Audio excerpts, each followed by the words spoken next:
Hi, my name is Alan from Alan Property. Welcome back to my YouTube channel. In today's video, all of you are in for the trip. I doubt anyone has talked about this topic so details on YouTube. No choice. This person is me. Here, I will study the impact of the past general elections on the property market. The past GE election, mainly GE 2011, GE 2015 and GE 2020, had a notable impact on Singapore property market, largely due to shift in government policies, economic condition and public sentiment. Here, we will study how each election influenced the property sector. I will assess both the HDB and private property market with each GE. Let's go into battle mode.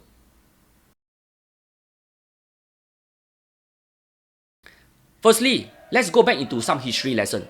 Some key events. The People Action Party or PAP won with 60.14% of the popular vote, the lowest since independence. Workers' Party or WP made history by winning Arjuni GRC, the first ever GRC loss for the PAP. Then, Foreign Affairs Minister George Yeo and other PAP big names lost their seats. Some ministers that screw up are asked to step down from their portfolio and remain as MP instead. The result marked a turning point, signaling a growing political awakening and demand for greater opposition representation. PAP responded with policy shifts, including more focus on housing affordability, foreign workforce control, and social safety net. Leading up to GE 2011, Singapore property price was soaring due to rapid population growth, foreign demand, and loose credit condition. Public discontent over higher home prices was a key election issue, leading to a shift in government policies. From 2013 to 2017, the government tightened property cooling measure, stricter addition buyer stamp duty, loan to value limit, and total debt to service ratio to curb speculation. What happened next? Well, private property prices declined 11.6% from 2013 to 2017 due to these measures. Private property price become more affordable. Buyers are happy, but surely not for sellers. Then, what about public flats? PAP responded to voters' concern by ramping up build-to-order flats, reducing waiting time and stabilizing resale HDB prices. Kabul Wan became Minister for National Development on May 21, 2011, right after GE 2011. He held the position until September 30, 2015. During his tenure at AMD, he was instrumental in expanding HDB flat supply to address public concern over affordability, implementing cooling measures to curb property speculation, and overseeing the stabilizing of the HDB resale prices. Subsequently, HDB resale prices fell from 2013 to 2018, making public flats more affordable. This is reflected in the HDB resale price index. Wow, ChatGPT very cleverly. Make my life so easy nowadays. So much about this 2011 watershed election. Let's go into the next battleground. This took place in Singapore SG50 Golden Jubilee year and months after Lee Kuan Yew passing in March 2015.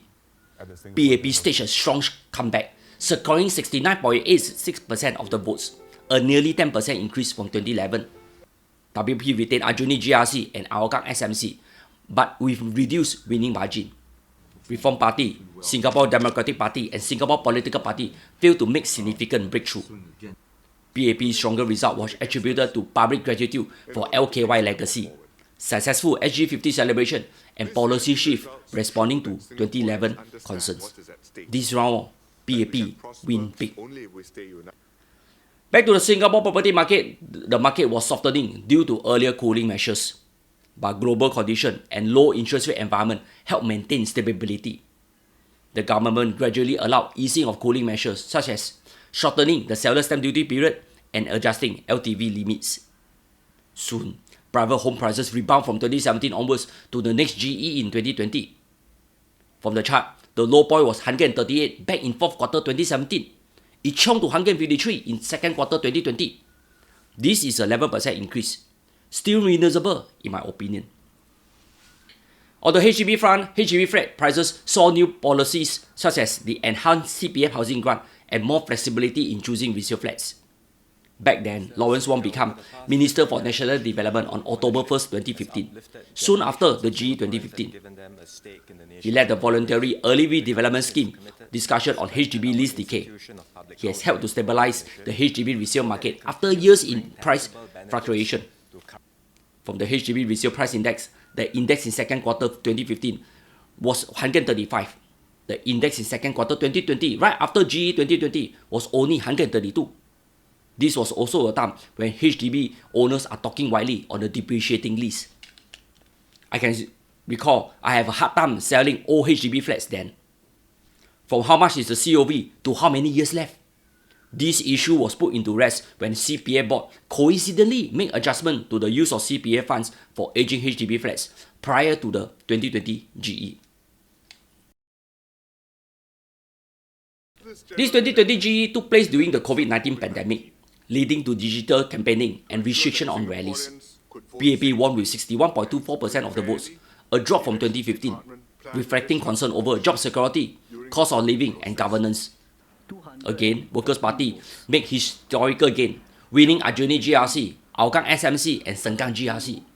This is a major upset, unseating a PAP ministry team. This also means, what if you have big names? The voters don't care. They only think you are out of the touch with the heartlander. Anyway, WP Pritam Singh was officially designated as Singapore's first leader of the opposition, granting the role more resources and parliamentary time. PAP relatively weaker showing was attributed to economic concerns, the handling of foreign labour policy, and the desire for greater opposition presence in parliament. GE 2020 was held during the COVID-19 pandemic, with economic uncertainty and jobs concerns. Despite this, record low interest rate, work from home trend, and high liquidity fueled the property demand. There was an unexpected property boom from 2020 all the way to 2024. Private property prices index back in third quarter 2020 was only 154. In fourth quarter 2024, it recorded 210. This means private property price surged by 36%, with strong demand from mainly local buyers. For the HDB market, with BTO application rates soaring due to construction delays, the market turned to the resale HDB market. In response, the government reintroduced various cooling measures and continued to ramp up BTO supply. Here, are you curious how much HDB flat prices have spiked ever since? Well, HDB RPI in third quarter 2020 was only 134. In fourth quarter, it recorded 198. This means HDB prices surged by 48% in just 4 years. Seriously, this is a cause of concern. Even many other MPs have raised this issue many times in Parliament. Pastime of sorts to monitor the timetable of handouts each month, which is also publicized in the media and in the HDB lift lobbies. Can this really be healthy for our society? Comments are already circulating on the social media that the new 5 Cs of today are cash, CDC vouchers, climate vouchers, CPF top-ups, and charge cards. I'm sure that the first generation PAP leaders would never have allowed this to happen. WP Rashid Khan resigned in 2021 due to a lying scandal, leading to a reshuffle in WP leadership. For PAP, there is a leadership transition. Lee Hsien Loong stepped down before GE 2025, with Deputy PM Lawrence Wong as his successor. For the opposition, PSP and WP continue to grow their support base, with PSP focusing on middle ground voters and WP aiming for incremental expansion. Then, what about SDP? Will they contest in the GRC instead? Lastly, newer political parties like Red Dot United and Singapore Democratic Alliance are attempting to gain traction. To sum it up, the private property prices has its up and down due to market condition and government intervention to stabilize the property market. However, the past few years' rally in prices is a cause of concern for many Singaporeans. Anyway, housing is always a sensitive topic, come anytime, not only during election. The stakes are equally high, especially so during a general election. The mandate you receive represents your endorsement on your policies. Likewise, a lukewarm recession means something is not right. How will the incumbent fare in this coming GE? Will they be dragged down by the red-hot property market? Seriously, I also don't know. Only voters will tell you in the coming GE. Somehow, I miss Carbon 1. That's all. I hope you have enjoyed this video. Please like, share and subscribe. Stay safe and take care. To build a democratic society! Based on justice! And equality! So